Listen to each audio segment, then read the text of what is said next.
Class के अंदर देखो, लास्ट क्लास के अंदर अपन इंटरमॉलिक्यूलर फोर्सेस को पढ़ रहे थे। इंटरमॉलिक्यूलर फोर्सेस के अंदर सबसे पहली फोर्स जो अपन ने पढ़ी थी, डिस्पर्जन फोर्स पढ़ी थी। डिस्पर्जन फोर्स, जिसका नाम लंदन फोर्स भी था, वो पढ़ी थी। वो ऐसे मॉलिक्यूल्स के बीच में होती थी जो नॉन पोलर होते थे, काइंड ऑफ, यानी कि उनके अंदर किसी भी तरीके के चार्जेस एग्जिस्ट नहीं करते थे। तो कहता उनके बीच में अगर इंटरेक्शन कोई देखने को मिलती थी तो उसको अपन ने नाम कर दिया था क्या, डिस्पर्जन फोर्सेस या लंदन फोर्सेस। आज की क्लास के अंदर जो हम पढ़ेंगे, नेक्स्ट पढ़ेंगे फोर्स कौन सी, नेक्स्ट फोर्स आएगी कौन सी, डायपोल डायपोल। देखिए नाम से पता लग रहा है डायपोल डायपोल फोर्स, इसका मतलब क्या होगा, ये दो डायपोल डायपोल के बीच में लगे हुए, एक डायपोल है और दूसरा डायपोल है। दो डायपोल डायपोल के बीच में जो फोर्स लगेगी that is called as dipole dipole force. देखो डायपोल का मतलब क्या होता है, डायपोल का मतलब when there are positive and negative charges present. जब भी पॉजिटिव और नेगेटिव चार्ज प्रेजेंट होते हैं उसे डायपोल कहा जाता है। यानी कि dipole is present in, dipole किसके अंदर होता है, पोलर मॉलिक्यूल के अंदर। तो पोलर मॉलिक्यूल की, एक पोलर मॉलिक्यूल की दूसरे पोलर मॉलिक्यूल के साथ जो इंटरेक्शन निकल के आती है उसे डायपोल डायपोल इंटरेक्शन या फोर्स कहा जाता है। एग्जाम्पल के तौर पे जैसे कि HCl है, एक HCl है, दूसरा HCl। हाइड्रोजन और क्लोरीन में से क्लोरीन ज्यादा इलेक्ट्रोनेगेटिव है तो क्लोरीन इलेक्ट्रॉन ऐसे खींचेगा पार्शियल नेगेटिव हाइड्रोजन से, हाइड्रोजन के ऊपर पार्शियल पॉजिटिव। इधर भी HCl में से क्लोरीन खींचेगा क्लोरीन पे पार्शियल नेगेटिव, हाइड्रोजन पे पार्शियल पॉजिटिव। तो होगा क्या, हाइड्रोजन पे इलेक्ट्रॉन डेंसिटी कम होगी, क्लोरीन पे ज्यादा होगी। बोलो। इसी तरीके से हाइड्रोजन पे कम होगी, क्लोरीन पे ज्यादा होगी। तो कहता है ये नेगेटिव और पॉजिटिव के बीच में जो इंटरेक्शन लगी, इसे हमने कहा dipole dipole force of attraction. समझे, ये एक डायपोल बना, ये दूसरा डायपोल बना, इन दोनों के बीच में जो अट्रैक्टिव फोर्स लगी that is called as dipole dipole interaction. Clear. इसके अंदर याद रखने वाली बात क्या है कि ये force, it is stronger than London force, London force से स्ट्रॉन्गर होती है। क्लियर। उसके बाद कहता कि अगर आप बात करें, जैसे कल मैंने आपको करवाया था एनर्जी, एनर्जी उधर जो दो मॉलिक्यूल्स के बीच का डिस्टेंस था उसकी पावर 6 के इनवर्सली प्रोपोर्शनल थी। तो आज वो कहता है यहाँ पर जो एनर्जी है, एनर्जी इनवर्सली प्रोपोर्शनल होगी डिस्टेंस की पावर क्यूब, या एनर्जी इन दोनों के बीच के डिस्टेंस की पावर 6 के इनवर्सली प्रोपोर्शनल होगी कब, अगर तो स्टेशनरी मॉलिक्यूल्स है, अगर तो स्टेशनरी मॉलिक्यूल है एक जगह पे टिक के खड़े हैं तो एनर्जी जो है इनवर्सली प्रोपोर्शनल होगी डी के। ठीक है, और उसका क्यूब डी क्या है, डी आपके पास distance between the two molecules, distance between the two molecules है। और अगर आपके पास रोटेटिंग मॉलिक्यूल्स है, अगर आपके पास रोटेटिंग मॉलिक्यूल्स है, रोटेटिंग मॉलिक्यूल्स के अंदर एनर्जी इनवर्सली प्रोपोर्शनल होगी डी की पावर 6 की। अब आप पूछेंगे कि सर ये आएगा कैसे, पेपर में डायरेक्ट पूछेगा डायपोल डायपोल फोर्स के अंदर रोटेटिंग मॉलिक्यूल के अंदर एनर्जी किसके प्रोपोर्शनल है, ऑप्शन होगी 1/d5, 1/d4, 1/d3, 1/d6। तो आंसर D6 का है। तो डायरेक्ट क्वेश्चन है जो पूछे जाएंगे। और ये किसके अंदर लगेगी, किसके अंदर होगी, एग्जाम्पल कौन है, पोलर मॉलिक्यूल जैसे कि HCl, HBr, HF, इनके अंदर ये वाली फोर्स देखने को मिलती है। ठीक है, क्लियर, जितने भी पोलर मॉलिक्यूल्स होंगे उनमें ये फोर्स देखने को मिलेगी। क्लियर। हाँ जी, इसमें कोई डाउट। क्लियर। चले भी नेक्स्ट। हाँ जी, is that clear. Yes sir. Next देखिए, नेक्स्ट अगली फोर्स जो आती है, अगली फोर्स हमारे पास आएगी कौन सी, डायपोल इंड्यूस्ड डायपोल। देखो डायपोल इंड्यूस्ड डायपोल का मतलब क्या होता है कि आपके पास एक डायपोल होगा, दूसरा डायपोल यानी कि पोलर मॉलिक्यूल होगा, दूसरा, जस्ट एक सेकेंड,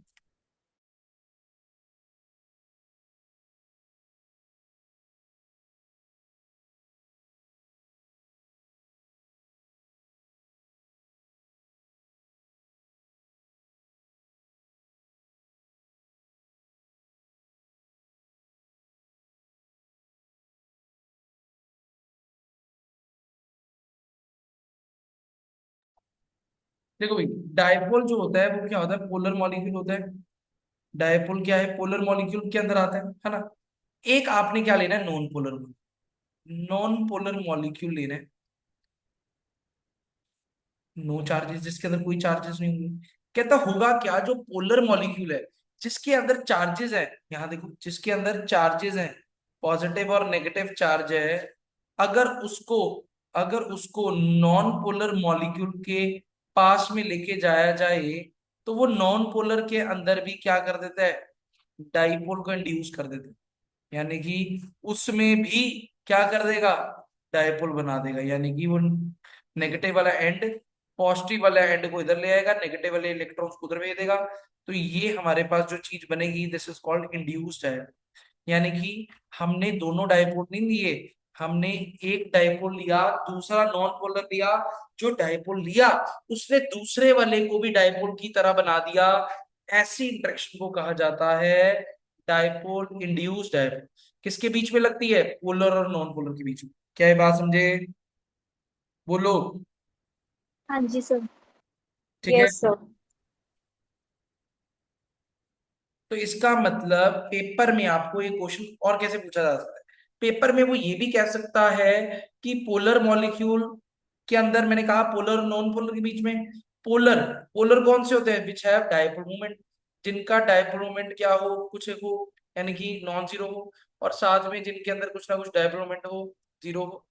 ठीक है। तो कहता ये डायपोल इंड्यूस्ड डायपोल किस में होती है, it exist between the two molecules, the one which is having a diplomat and the other one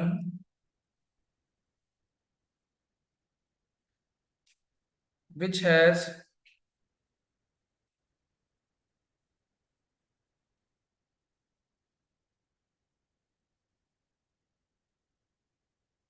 हाँ जी, ये के कौन है भाई,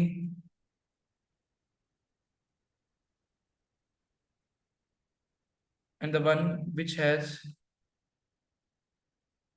zero diplomat। ठीक है। तो हमारे पास दो जिनों के बीच में होती है, एक वो जिनका डायपोलमेंट क्या है, आपके पास कुछ एग्जिस्ट करेगा, और एक वो जिनके अंदर कोई सी डायपोलमेंट नहीं है। जस्ट वेट कीजिए एक सेकंड।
हेलो।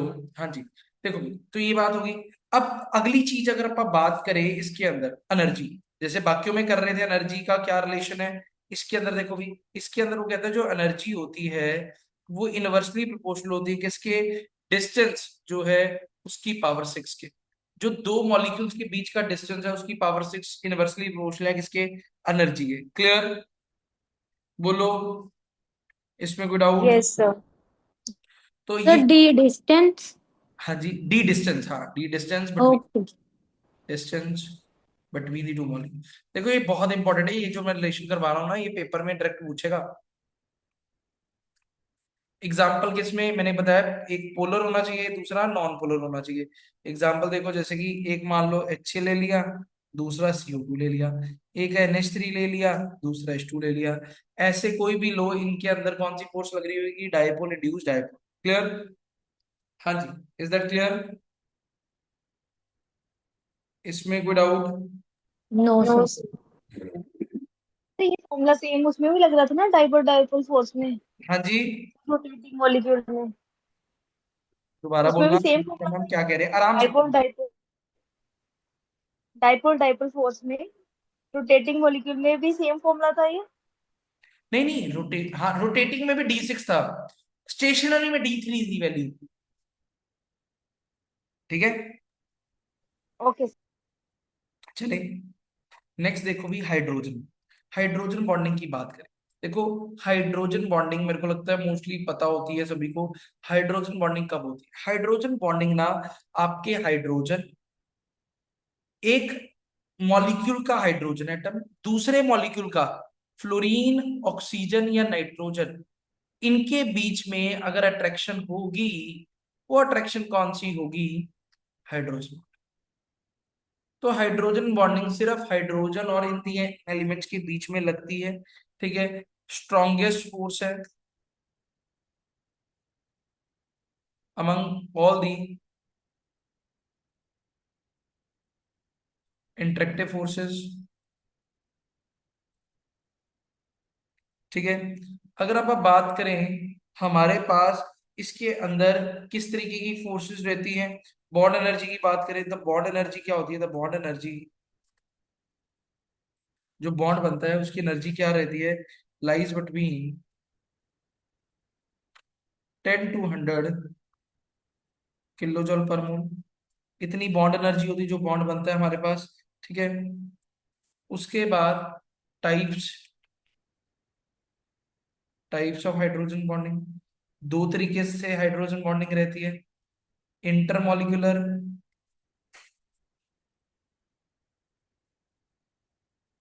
और इंट्रामॉलिक्यूलर। ठीक है, तो दो तरीके से हाइड्रोजन बॉन्डिंग रहेगी, इंटरमॉलिक्यूलर और इंट्रामॉलिक्यूलर। अगर हम बात करें किस तरीके से हाइड्रोजन बॉन्डिंग एग्जिस्ट करती है, वो भी करके दिखा देते हैं। जैसे मान लीजिए HF है, HF का एक मॉलिक्यूल अगर मैं बात करूं, ये हमारे पास HF का एक मॉलिक्यूल।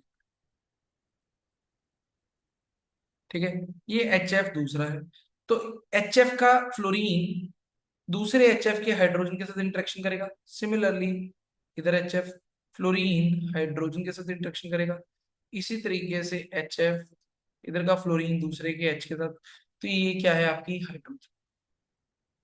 तो हाइड्रोजन बॉन्डिंग याद रखना है कि एक मॉलिक्यूल का हाइड्रोजन लेना है, दूसरे मॉलिक्यूल के अंदर फ्लोरीन, ऑक्सीजन, नाइट्रोजन कुछ भी हो सकता है, तो उनके बीच में जो अट्रैक्टिव फोर्स लगेगी that is called as hydrogen. Clear? बोलो। सर हमने ये तीन एलिमेंट ही क्यों कंसीडर किए हैं, क्लोरीन क्यों देखो नहीं इस किया? मैं बता रहा हूँ क्यों कंसिडर किया, क्योंकि ये तीनों एलिमेंट मोस्ट इलेक्ट्रोनेगेटिव एलिमेंट्स हैं। देखो होता क्या है, हमारे पास मान लो HF है और दूसरा HF है।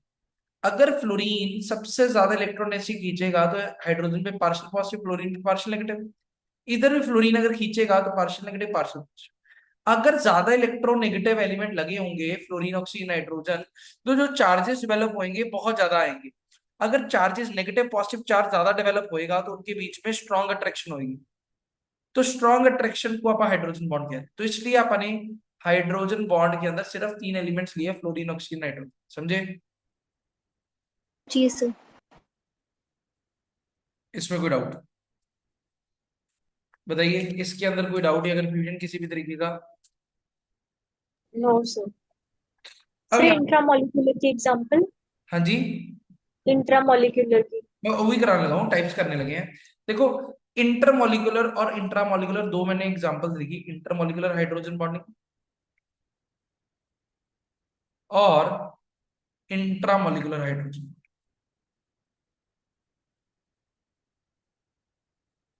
दोनों में फर्क है। देखो,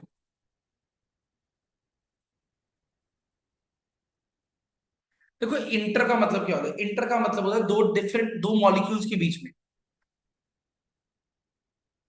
बिटवीन टू मॉलिक्यूल्स।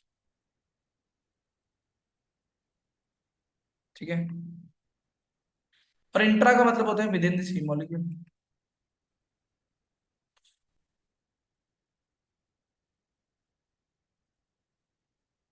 यहां पर देखिए इंटरमॉलिक्यूलर हाइड्रोजन बॉन्डिंग की बात करने लगे हैं। इंटरमॉलिक्यूलर हाइड्रोजन बॉन्डिंग जो दो मॉलिक्यूल्स के बीच में हो रही थी, देखो किस तरीके से होगी।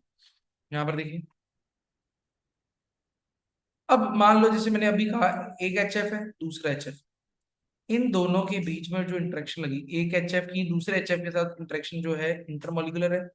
क्लियर। इंट्रामॉलिक्यूलर की एग्जांपल आती है ऑर्थो नाइट्रोफिल, ऑर्थो नाइट्रोफिल। अगर ये है, दिस इज ऑर्थो नाइट्रोफिनोल, ये हमारे पास है। अगर ऑर्थो नाइट्रोफिनोल के अंदर देखें तो नाइट्रोजन के साथ जो ऑक्सीजन लगा है वो OH के हाइड्रोजन के साथ अट्रैक्शन करेगा, और ये जो अट्रैक्शन आएगी इस अट्रैक्शन को कहेंगे क्या, इंट्रामोलिकुलर हाइड्रोजन। क्या बात समझ में आई? एक ही मॉलिक्यूल के अंदर है, यानी कि जो मैंने ऑर्थो नाइट्रोफिनोल बनाया उसी के अंदर इंटरेक्शन लग रही है, समझे? यस। इसमें कोई डाउट बताइए, इसके अंदर कोई डाउट? No sir. चलिए नेक्स्ट देखिए। नेक्स्ट, कल मैंने आपको एक आइडियल गैस इक्वेशन कराई थी, याद है? आइडियल गैस इक्वेशन करवाई थी, क्या होती थी? PV is PV equal to NRT. NRT. अगर मैं अगर मैं पीवी के नीचे एनआरटी रख दूं तो ये जो चीज बनती है इसे कहते हैं जेड। जेड क्या होता है आपका? Compressibility factor. Z is compressibility factor. अब आप कहोगे कि कंप्रेसिबिलिटी फैक्टर से क्या पता लगा? अगर तो जेड की वैल्यू वन आएगी, जेड की वैल्यू वन होगी, तो पीवी एनआरटी के इक्वल आ जाएगा, यानी कि आपके पास आइडियल गैस हो, यानी कि फॉर आइडियल गैस आपके पास जेड की वैल्यू वन हो। अगर जेड की वैल्यू वन की इक्वल नहीं है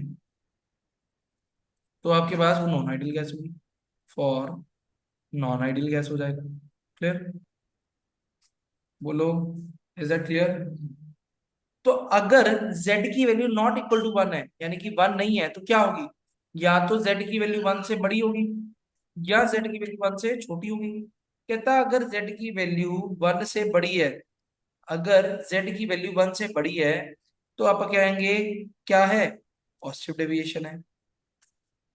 पॉजिटिव डेविएशन का मतलब गैस जो होगी, gas is less compress, gas come compress होगी।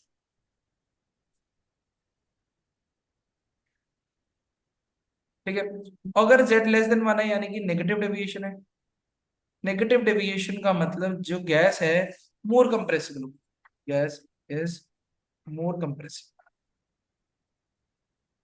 क्लियर? सर जिसमें वन है उसमें कंप्रेसिबिलिटी कैसी रहेगी? उसमें तो आइडियल गैस है ना, उसमें ना कंप्रेस कर सकते हैं, कम ज्यादा कुछ है ही नहीं, वो तो आइडियल गैस है। ओके। देखो कंप्रेसिबिलिटी, कंप्रेस करना नहीं करना वो तो नॉन आइडियल का केस हो गया ना, तो आइडियल गैस उसमें तो ऐसा कुछ देखेंगे नहीं। ठीक है ठीक है, सर। क्लियर? यस। इसमें कोई डाउट या कंफ्यूजन? सर पॉजिटिव डेविएशन से हम मतलब पॉजिटिव से हम ये कैसे बोल सकते हैं कि ये लेस कंप्रेसिबल है? हाँ मैं अभी इसका बता, क्या अभी रिलेशन? यही चीज मेरे को पता थी आप पूछेंगे, ठीक है। वैसे तो ये याद करनी है, बट मैं आपको एक ग्राफ भी करा देता हूँ, जैसे पूछ ही लिया चलो एक जिले ने, मैं ग्राफ करा देता हूँ। देखो यहाँ देखो, इस चीज को करने के लिए देखो, बाकी चाहे ग्राफ ना भी करके जाओ तो भी काम चल जाएगा, ठीक है। देखिए एक ग्राफ प्लॉट करते हैं, पीवी वर्सेस प्रेशर का। कहते हैं जब पीवी वर्सेस प्रेशर का ग्राफ प्लॉट किया जाता है ना, इसके अंदर आइडियल का ग्राफ ये होता है, ये स्ट्रेट लाइन आइडियल को रिप्रेजेंट करती है। आइडियल गैस कुछ इस तरीके से होती है। क्यों? क्योंकि प्रेशर अगर चेंज करेंगे पीवी कांस्टेंट हो जाएगा आइडियल के अंदर, ठीक है। बट अगर आप बात करें कुछ गैसेस के लिए, हीलियम ऐसे आता है, हाइड्रोजन का ग्राफ कुछ इस तरीके से आता है। हमारे पास अगर आप देखें ये ग्राफ कुछ इस तरीके से आएगा, CH4 के लिए ये कुछ इस तरीके से ग्राफ आएगा, CO के लिए कुछ इस तरीके से ग्राफ। अब ये ग्राफ के अंदर क्या लिख, अब आप समझते हैं, कहता है जो more easily liquefiable and highly soluble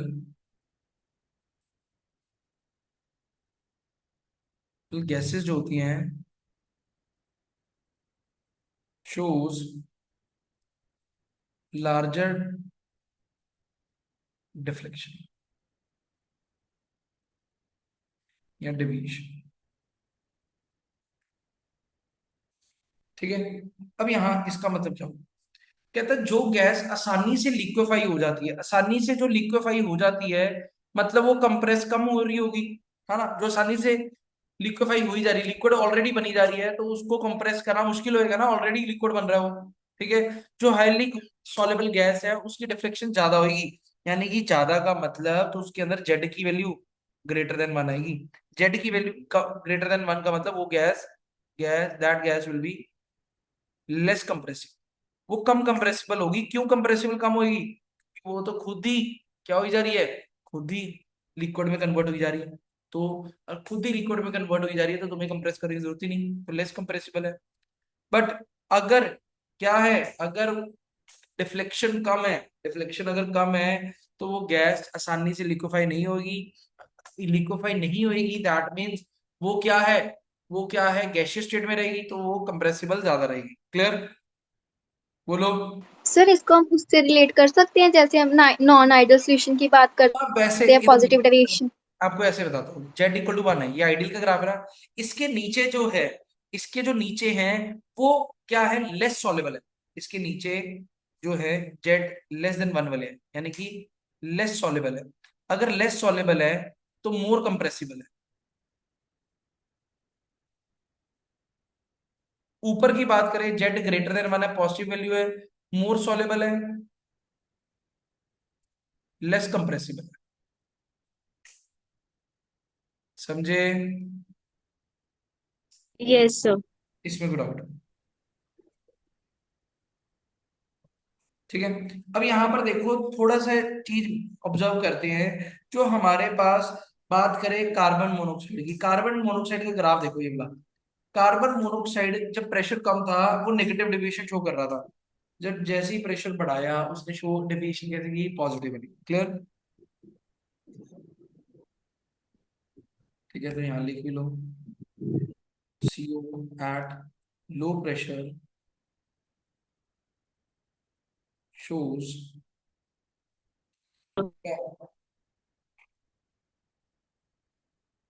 negative deviation, but at high pressure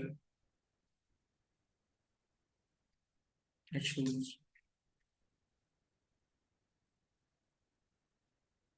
positive deviation। Clear? Sir it means high pressure पर वो ज्यादा सॉल्युबल है। इट मीन्स क्या कहा, दोबारा बोलेंगे? हाई प्रेशर पर ज्यादा सॉल्युबल होगी। हाँ, ठीक है, हाई प्रेशर पे ज्यादा सॉल्युबल हो जाएगी। क्लियर? नवनीत मैम इतने दिनों के बाद, नहीं सर रेगुलर लगा रही हूँ, बस 2-3 दिन बीच में मिस हो गया। बेटी की तबीयत नहीं ठीक थी सर। अच्छा, मैं ना हाँ आज जी। मॉर्निंग में ही आपको मैसेज करने वाला था, मैंने कहा स्टेट्स ऑफ मैटर चल रहा है, आप आए नहीं, क्लास में नहीं आए स्टेट्स नहीं ऑफ। नहीं सर रेगुलर लगा रही थी, बस 2 दिन मिस हुई है यही वाली स्टेट्स ऑफ मैटर की क्लास। ठीक है, ठीक है, चलो आ जाओ। नेक्स्ट आ जाओ भी, ये तो हमारे पास हो गया। ठीक है, ये वाला मतलब ये पेपर देखो, ये टॉपिक ऐसा टॉपिक है जिसका डायरेक्ट क्वेश्चन पेपर में आ सकता है जेड की वैल्यू पे, कि जेड की वैल्यू 1 है तो क्या होगा, जेड की वैल्यू लेस देन 1 है, कंप्रेसिबल है नहीं है, जेड की वैल्यू ग्रेटर देन 1, क्योंकि इसमें कंफ्यूजन ज्यादा हो सकती है। ठीक है, तो इसका मतलब आपको पेपर में वो सॉलिबिलिटी या आपको लिक्विफिकेशन के हिसाब से पेपर में ये क्वेश्चन आपको बना सकता है। अगला क्वेश्चन जो है हमारे पास जो पूछा जा सकता है वो आपका वेन डर वाल इक्वेशन के अकॉर्डिंग। देखो वेन डर वाल इक्वेशन क्या होती है, ये भी बहुत बार पंजाब के पेपरों के अंदर पूछा गया। वेन डर वाल इक्वेशन होती है P+AN² अपॉन V² ब्रैकेट में V minus NB is equal to NRT। This is the van der Waals equation. अब आप कहेंगे कि ये इक्वेशन आपको पेपर में आ सकती है, इक्वेशन आने के चांसेस बहुत कम। पेपर में क्या आ सकता है, पेपर में ना पहला क्वेश्चन आपको आ सकता है, find units of A and B, find units of A and B. अगर आपने यूनिट्स निकालने हैं ना तो क्या करते हैं आप, ए वाली क्वांटिटी को, ए वाली ब्रैकेट को जीरो के इक्वल इक्वेट कर, ये कर दिया। ठीक है, तो क्या बनेगा, आप अगर देखें AN² upon V² equal to -P आ जाएगा। ए किसके इक्वल आएगा, -P V² अपॉन N²। अपन यूनिट्स ही निकालने, ए प्रेशर के यूनिट्स क्या होते हैं, ATM, वॉल्यूम के यूनिट्स होते हैं लीटर ऊपर स्क्वायर, एन के यूनिट मोल का स्क्वायर। तो यूनिट क्या बनेगी, ATM litre square mole minus 2, ये यूनिट बने ए के। अगर बी के निकालने हैं तो वी माइनस एन बी को जीरो की इक्वल कर दो, V is equal N B, B किसके इक्वल आएगा वी अपॉन एन, वी क्या होता है लीटर के अंदर, एन क्या होता है मोल, बी किसके इक्वल आएगा लीटर मोल। क्लियर। हाँ जी। अब पहला क्वेश्चन तो ये बन सकता है, अब आप पूछेंगे दूसरा क्या बनेगा। दूसरा क्वेश्चन ये बन सकता है कि ए और बी है क्या, ए और बी के बारे में पूछ सकता है, स्टेटमेंट वाला क्वेश्चन बन सकता है। देखो ए क्या है, देखो ए के बारे में बात करें, ए क्या है, मैग्नीट्यूड ऑफ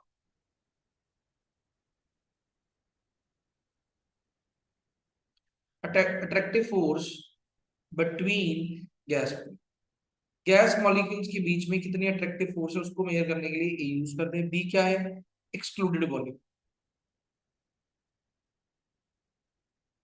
ठीक है, या इसको कई बुक्स वाले ना को वॉल्यूम भी लिख देते हैं, कितना वॉल्यूम तुमने छोड़ दिया। ये किसके इक्वल होता है, अगर इसकी वैल्यू की बात करें, ये जो होता है वो होता है 4 times into 4 into actual volume होती है। ठीक है, क्लियर। अब एक बार ना पेपर में क्वेश्चन आया था, एचपीएससी के अंदर क्वेश्चन आया हुआ था, तो उसके अंदर क्वेश्चन क्या आया था, वो कहता था ए की वैल्यू, ए की वैल्यू गैस की लिक्विफिकेशन को कैसे डिसाइड करती है। बताओ, ए की वैल्यू बढ़ने पे गैस को लिक्विफाई करना आसान, मुश्किल, कि कोई फर्क नहीं पड़ेगा। सर बोलो मुश्किल होगा। यार, खुद देखो मैंने क्या कहा, ध्यान सुनना। ए की वैल्यू बढ़ाने पे, ए की वैल्यू अगर बढ़ेगी तो सोचो डिफिकल्ट है। कि मैंने क्या करवाया, ए की वैल्यू होती क्या, ए क्या होता है अट्रैक्टिव फोर्सेस। जितनी ज्यादा ए की वैल्यू होगी उतनी अट्रैक्टिव फोर्स नहीं होगी, जितनी अट्रैक्टिव फोर्स होगी गैस के मॉलिक्यूल पास पास नहीं आएंगे, जितने गैस के मॉलिक्यूल पास पास आएंगे लिक्विफाई करना आसान की मुश्किल, सर आसान, सर आसान हो जाएगा। आसान हो जाएगा ना, हाँ ठीक है ठीक है ठीक है सर। आसान हो जाएगा हाँ जी। ना। ठीक है, गैस के मॉलिक्यूल पास पास आ गए तो वो लिक्विड स्टेट में कन्वर्ट हो रहे हैं। तो as the value of A increases, sir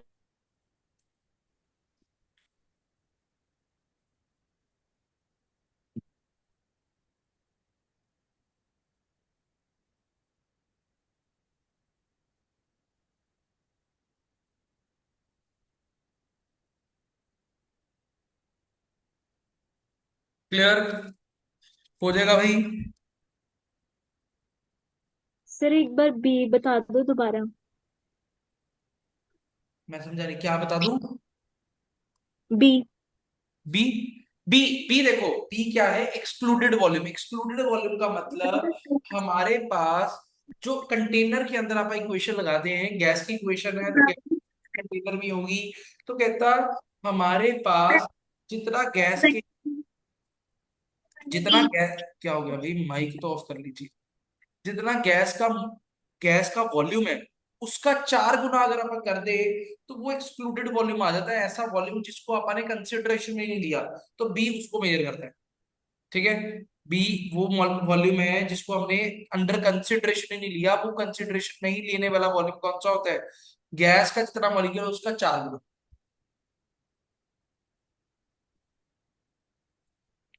अब यहां देखो लिमिटेशन क्या है,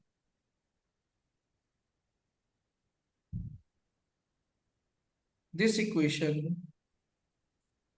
is valid only for a range, एक पर्टिकुलर रेंज के अंदर ये इक्वेशन वैलिड रहती है, यानी कि it deviates at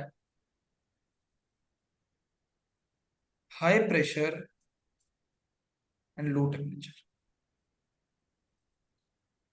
high pressure और लो टेम्परेचर पे जाके ये डेविएट कर जाती है, समझे। बोलो, यानी कि ये कहाँ काम करती है, ये लो प्रेशर हाई टेम्परेचर की इक्वेशन है, समझे। बोलो, यस सर। इसमें कोई डाउट या कंफ्यूजन किसी भी तरीके की, किस तरीके से मैंने करा है। हाँ जी, हो जाएगा।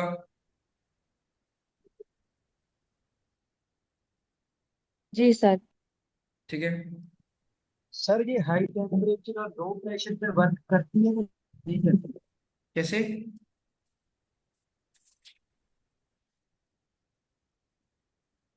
बोलो। मतलब ये हाई टेम्परेचर और लो प्रेशर पे वर्क नहीं करता। हाँ, हाई टेम्परेचर लो प्रेशर पे काम करेगी, उल्टा है वेंडरवॉल का। सर हम ये इंटरप्रिटेट करेंगे ना कि जैसे हमारे पास ideal gas equation PV is equal to nRT होती है, तो उसका उल्टा ही चल रहा है कि ये डेविएशन ज्यादा शो कर रही है अगर हम हाई प्रेशर लो टेम्परेचर की बात मैं कर आपको रहे हैं। बताता हूँ ना, बिल्कुल, क्योंकि देखो वेंडरवॉल जो इक्वेशन थी वो नॉन आइडियल के लिए थी ना, तो वो जी सर। पीवी एनआरटी आइडियल है, तो ये उल्टा चल रहा है उसके, पूरा उल्टा है, ऑपोजिट है इसके। जी अगर आप जनरल बात करें, देखो जनरल अगर आप बात करें लिक्विफिकेशन की बात करें, लिक्विफिकेशन कब होगी, गैस लिक्विफाई कब होगी? बोलो।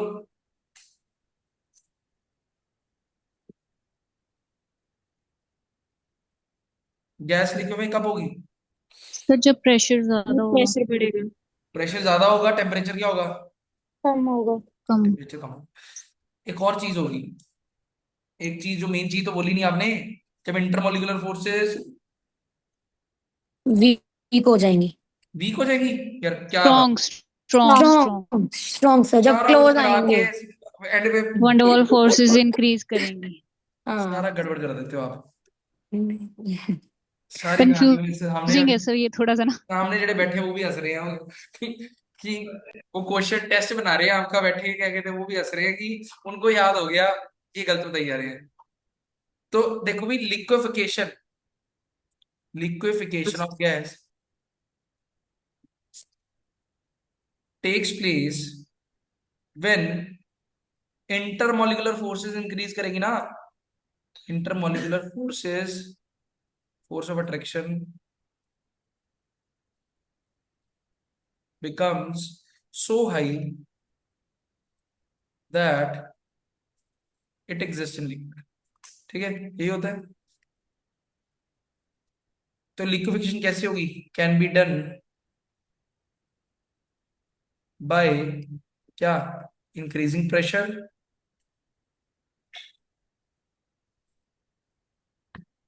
दूसरा डिक्रीजिंग टेम्परेचर। या तो प्रेशर बढ़ा दो या टेम्परेचर घटा दो, ठीक, मतलब प्रेशर बढ़ाने पे टेम्परेचर घटाने पे गैस लिक्विफाई हो जाएगी। ठीक है, क्लियर? अब आ जाओ भी, अब मैं आपको ना कुछ फॉर्मूले कराने लगा हूँ, ये फॉर्मूले ना एज इट इज रट्टे मार जाना और पेपर में आ जाएगा, और मोस्टली मैं तुम्हें बता रहा हूँ आधे बच्चों के गलत हुए थे फॉर्मूले, ठीक है, और ये पक्का क्वेश्चन आता है। पहला क्वेश्चन, पहला formula critical temperature. Critical temperature क्या होता है? वो टेम्परेचर जिसके ऊपर गैस को लिक्विफाई ना किया जाए, टेम्परेचर अबव विच, क्योंकि हम कह रहे हैं ना लिक्विफाई करने के लिए लो टेम्परेचर चाहिए, तो एक सर्टेन टेम्परेचर रेंज, अगर उससे ऊपर टेम्परेचर चला गया ना, गैस नहीं लिक्विफाई होनी है। Temperature above which gas can't be liquid, above which gas can't be liquefied। तो लिक्विफिकेशन जो है,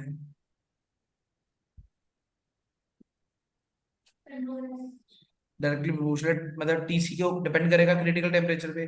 इसका वैल्यू क्या है? 8a/27r, ये फॉर्मूला है। अब यहाँ पर ना एक बात याद रखना, अगर गैस को लिक्विफाई करवाना है, अगर गैस को लिक्विफाई कराना है तो आपका टेम्परेचर क्रिटिकल टेम्परेचर से ज्यादा होना चाहिए, कम होना चाहिए? कम। कम कम। तो कम आ रहा है। नहीं सर, ज्यादा पे तो होगा ही नहीं। ज्यादा में तो होगा नहीं, ठीक है। In order to liquefy T क्या होगा? टीसी से कम होना चाहिए, टेम्परेचर ऑफ लाइट। समझे? बोलो भाई, is that clear? Yes sir. हाँ जी, ईशा मैम पता तो लग कोई गया? पर्टिकुलर वैल्यू है टेम्परेचर की, कितना टेम्परेचर है ये? नहीं, वो यस नहीं, वो सर। आपको हर एक के लिए अलग दी गई। जैसे मान लो ये क्वेश्चन ऐसे आ सकता है, मान लो कह रहे क्रिटिकल टेम्परेचर 200 दे रखा है, फॉर एग्जांपल टीसी 200 दे रखा है, नीचे ऑप्शंस है कि गैस किस केस में लिक्विफाई होगी, तो जिस केस में 200 से वैल्यू कम है ना, उसमें लिक्विफाई हो जाएगी, बाकी में नहीं होगी। समझे?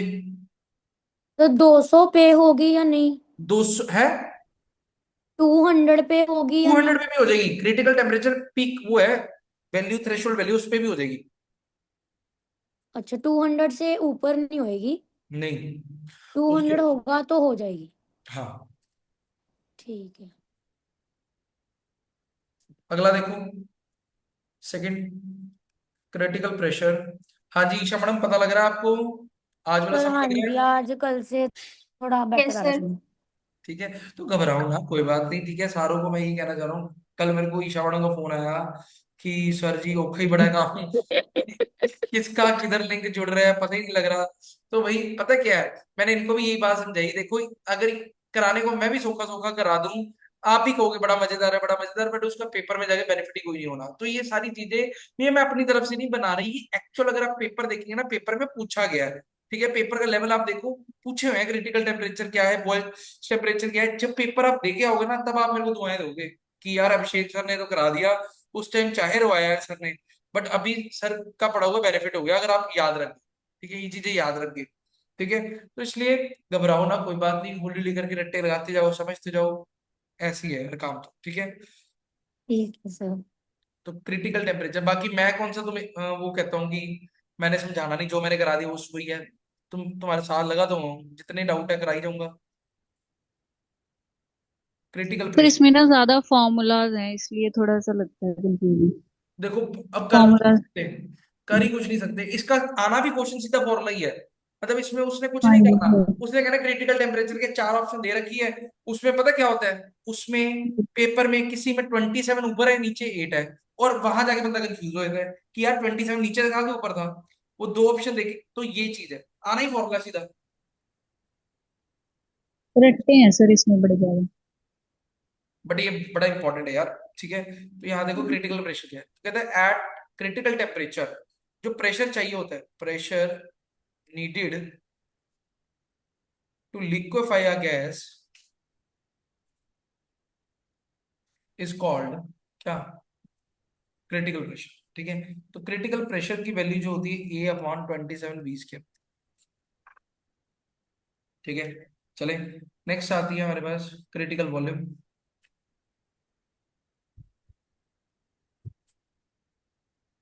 क्रिटिकल वॉल्यूम क्या होता है, द वॉल्यूम ऑक्युपाइड बाय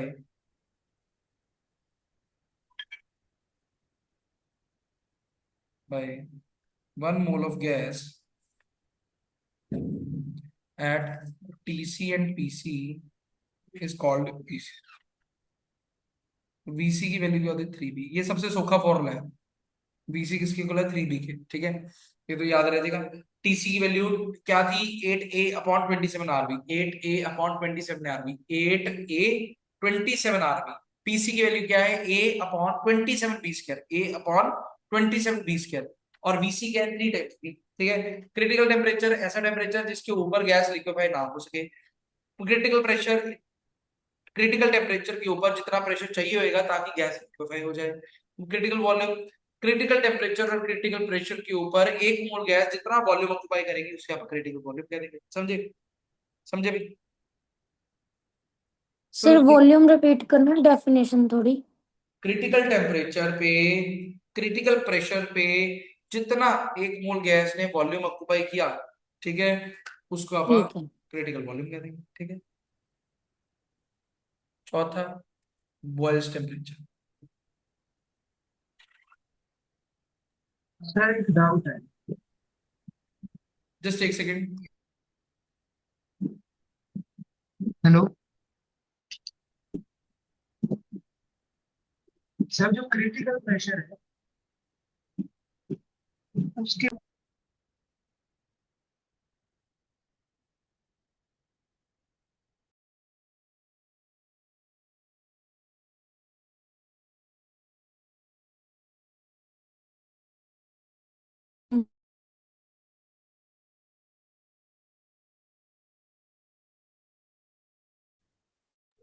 हाँ जी, क्या कह रहे थे गुरप्रेम, कुछ पता, कुछ पूछ रहे थे?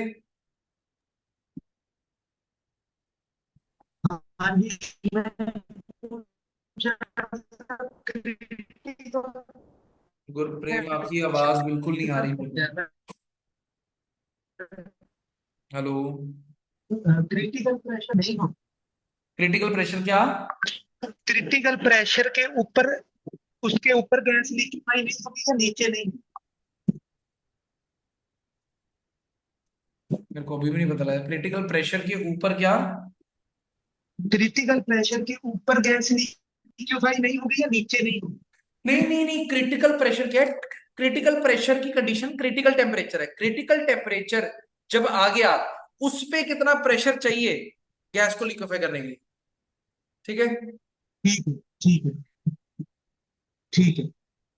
Boils temperature. अब बॉयल्स टेम्परेचर की अगर आप बात करें, बॉयल्स टेम्परेचर क्या है? टेम्परेचर एट विच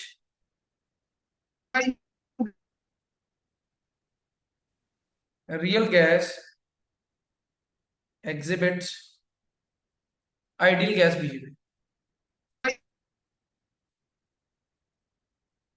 ठीक है? उसे आप अगेन क्रिटिकल बॉयल्स टेम्परेचर, तो बॉयल्स टेम्परेचर की वैल्यू ए अपॉन आर बी। क्लियर? तो इससे एक रिलेशन निकल के आता है क्या? जो क्रिटिकल टेम्परेचर था वो क्या था? 8 A अपॉन 27 RB ना। ए अपॉन आरबी क्या? Boyle's temperature. तो टीसी किसके बुलाए? 8/27 टीबी के बुलाए। क्लियर? हाँ जी, is that clear? Yes, sir. इसमें कोई डाउट?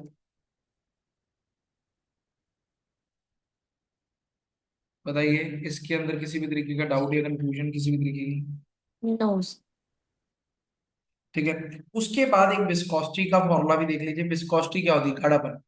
विस्कोसिटी का फॉर्मूला क्या होता है? विस्कोसिटी होती है F is equal to eta A DV by D Z. ये फॉर्मूला रहता है विस्कोसिटी का, ठीक है?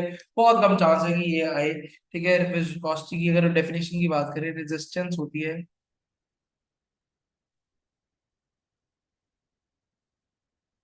To the flow of liquid. Liquid के फ्लो करने में रेजिस्टेंस रहती है, ठीक है? एफ क्या है? Force required to maintain the flow. कितनी फोर्स चाहिए ताकि फ्लो वैसे के वैसे ही बना रहे, ठीक है? ईटा क्या है? ईटा कहते हैं इसे, ईटा क्या है आपका? Viscosity coefficient. ए क्या है आपके पास? Area. DV by D Z आपका क्या है? वेलोसिटी की रेट। तो ये फॉर्मूला है, जस्ट फॉर्मूले को आप याद रखिए। बस ये फॉर्मूला एज इट इज पूछा जाएगा और कुछ नहीं है। ठीक है? क्लियर? हाँ जी, इसमें कोई Yes, डाउट या sir. कंफ्यूजन? तो भाई, इसके साथ आपका स्टेट्स ऑफ मैटर जो है चैप्टर कंप्लीट होता है, ठीक है? तो ये चैप्टर आपका डन है, ठीक है? अब आप कल क्या करेंगे? इसके क्वेश्चन प्रैक्टिस करेंगे। मैं आपको कुछ क्वेश्चंस करके दिखाऊंगा भाई कि पेपर में क्वेश्चन किस तरीके से पूछे जाएंगे। मेन जो चीज है, नोट्स। नोट्स इसको बार बार रिवाइज कर लेना। नोट्स आपने कर लिए, दैट्स, इसके अंदर से ही काम आना है, इससे बाहर कुछ नहीं है। क्लियर? हाँ जी, हो जाएगा। Yes, sir. तो इस, यस सर। Yes, मेरे को sir. लगता है इसमें याद करने वाली चीजें बहुत है, तो आप पेशेंस के साथ इसको लिख लो कॉपी पे अच्छे से, और बार बार इसी को रिवाइज करो। ठीक है? ठीक है भाई। तो भाई आज के लिए इतना ही कर लीजिए, बाकी का आप कल की क्लास में करते हैं, ठीक है? क्वेश्चन प्रैक्टिस रहेगी, इसकी क्वेश्चन प्रैक्टिस कल करेंगे। कल क्वेश्चन प्रैक्टिस। तब हाँ जी। पिछले फॉर्मूले में हम आरबी डिस्कस कर रहे हैं क्रिटिकल में। व्हाट इज हाँ, RB sir? R B, B तो वही हमारा कोफिशिएंट रहेगा जो वेंडरवॉल के अंदर था। आर हमारा गैस कोफिशिएंट है। ठीक है सर, बस इनके फॉर्मूले लर्न करने हैं हमें। बस फॉर्मूले लर्न करने हैं।